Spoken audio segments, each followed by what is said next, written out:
Welcome to Japanese Classroom. This lesson is about expanding basic sentences using various particles, namely wa, o, ni, de, to, no, kara, and made. In my previous video, constructing three-part sentences, I explained how to make a very simple sentence like Amy-san wa sushi o tabeta, which means Amy ate sushi. In Japanese, the verb of the sentence always comes at the end of the sentence. I'm about to expand this simple sentence, so I'll put more rooms around the words.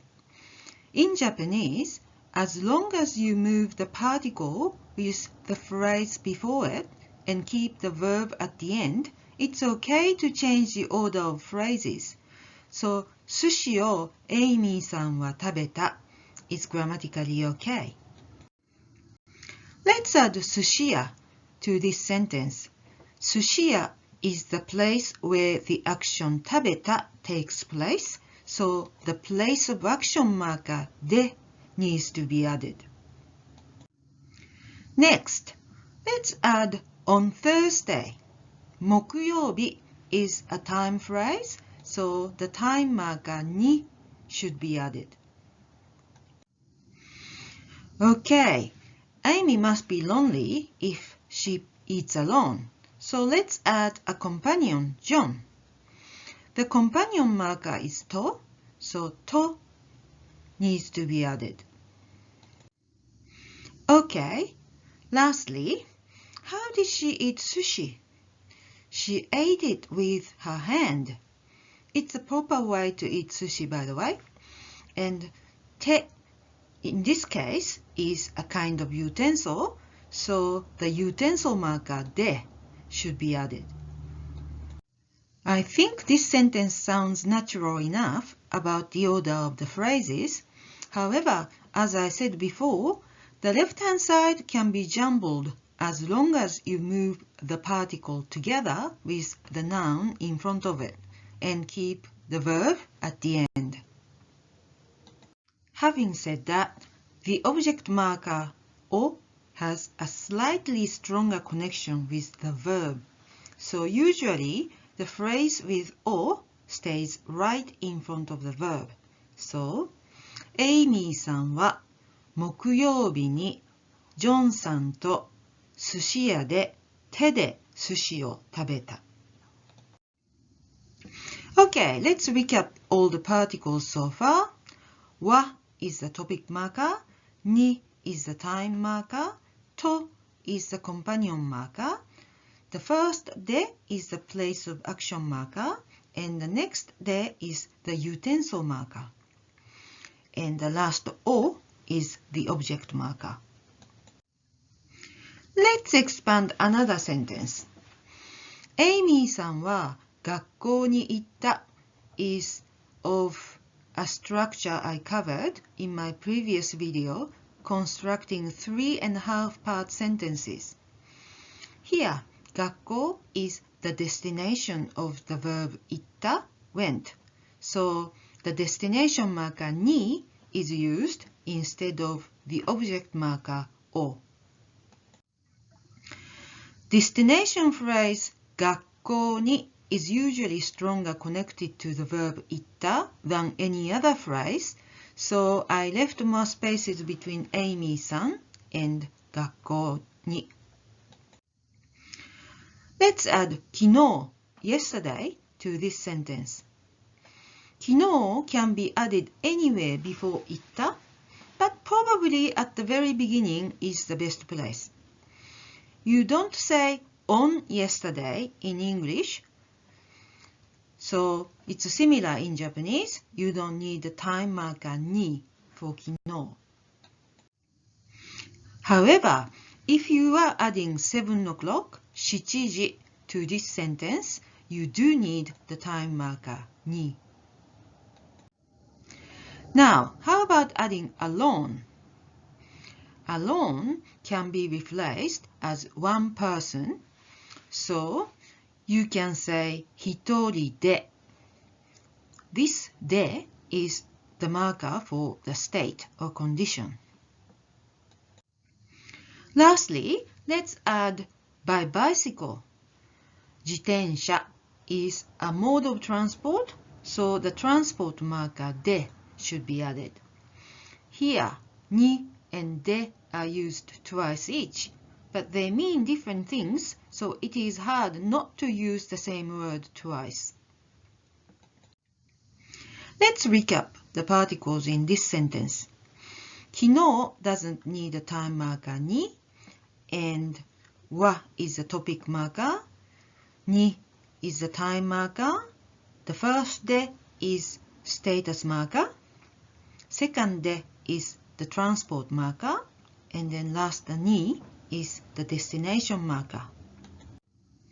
Here are other time phrases like 昨日, which do not usually require the time marker に. They are 昨日、今日、明日 yesterday, today, and tomorrow. 先週、今週、来週 last week, this week, next week. 先月、今月、来月 last month, this month, next month. 去年、今年、来年 last year, this year, next year. And these time phrases like 朝 for morning, 昼 for during the day, 夕方 in the evening, 夜 at night. They usually do not require に as the time marker. Now I want to say my cat stays under the table from morning till night in Japanese. Where can I start? The first thing to do is to determine the topic and the verb of the sentence. The topic is my cat here, but between my and cat, cat is more important, and the verb here is stays. So, you start the construction from 猫 and いる. 猫 is the topic, so you need は afterwards. Then, the cat is mine, so you need 私 and you need to make me to my, so add no. This no is a possession marker. The next thing to do is to add where my cat is. Here, you definitely need the word テーブル. In order to describe a location, you need to use the base word, which is テーブル here, followed by the noun connector の and the direction word, which is under or down in this example, which is 下. Now, the テーブルの下 is the place where the cat is. In other words, that is the place of existence, so the particle に is needed. Now you need to add from morning till night. From till is a set expression, から and まで, and you need to add 朝 for the morning and 晩 for night. So the whole sentence becomes 私の猫は朝から晩までテーブルの下にいる. So the particle used here can be summarized like this. No is the ownership marker. Wa is topic marker. Asa kara is the starting point marker. This can be used for the time like this or for the place as well. And made is the finishing point marker. It's the same. You can use this for allocation. No is a noun connector, and then ni is a place of existence marker. So this is the table of all particles used in this video. No has 2 usages, de has 4, and ni has 3 different usages. Particles are one of the hardest things to remember in another language, so don't despair even if you find it hard at the moment. As you get used to Japanese, you will find it easier. I hope you enjoyed the lesson. If you liked this video, please subscribe to my account and give a thumb up. Also, for more information, please visit EasyJapaneseE.com. また今度. See you next time!